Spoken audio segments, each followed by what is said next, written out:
Did you know some babysitters refuse to work in certain houses? One girl said the parents told her never to go into the basement. Simple enough.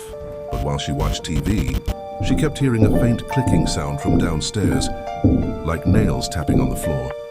She called the parents, but they said, "Don't worry, it always happens." That night, curiosity got the better of her. She cracked open the basement door, only to see a pair of glowing eyes staring back, level with her own. The family moved a month later. Nobody ever saw what was kept down there. Subscribe.